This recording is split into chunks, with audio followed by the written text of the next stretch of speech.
السلام علیکم و رحمت الله و برکاته. علیکم السلام و رحمت الله و برکاته. سلامت باشید، آوازتون خسته نباشد. هم یک سوال داشتم، میگفتید که ما در عائله الحمدلله نماز میخوانیم با فرزندان، با خوجاینم، لیکن در تنهایی همه ما نماز میخوانیم. وقتمون پیش قفاده همین یگان گناه نباشد. ما همه مثال چه خیلی گویم جماعت کرده نمیتونیم نماز خونده، با فرزندو در تنهایی میخونیم. در برای همین یک و میگفتید کنی یگان گناه باشد، خطا باشد، ما اصلاح کنیم.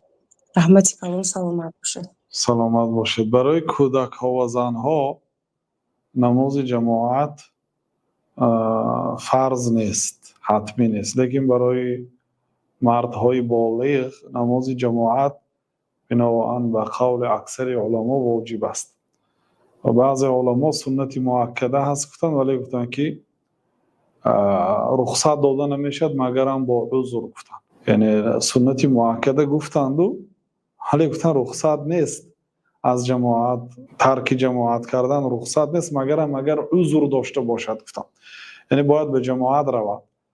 اما در خانه فرض کنیم مسجد نیست، در غریبی مسجد مثلا 20 کیلومتر دور یا 10 کیلومتر دور مشقت است، از آن نمی بیاید، دور است، در این حالت در خانه میخوانه. لیکن جماعت شوید خوب است. پیامبر صلی الله علیه و سلم وقتی که به خانه یکی از صحابه ها به مهمانی تکلیف شدن، حضرت انس، مادر انس پیامبر صلی الله علیه و سلم را تکلیف کرده بود.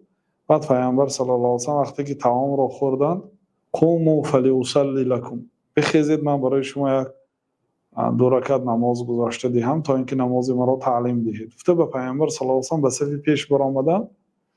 حضرت انس میگن که من و یتیم بچه در صف دوم صف گرفتیم، یعنی هر دوشون هم نابالغ بودن. حضرت انس هم اون یتیم بچه‌ای که دادری انس بود.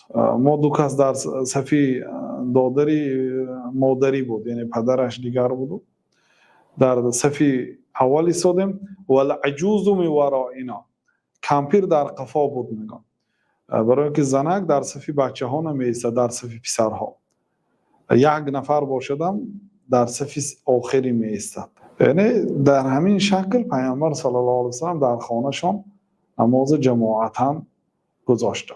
بنابراین خوب است که اگر شوهرت هم یا مثلا پسرت هم اگر کلانکک باشد و دیگرها جماعت امامتی کنند، ولی اگر وقت و ساعت ها تا موافقت نمی کنند، مثلا از کار دیر می بیان یا به وقت باید نماز خواند و به کار می رود، رژیمی هر خیل است، در این حالت یعنی باقی ندارد.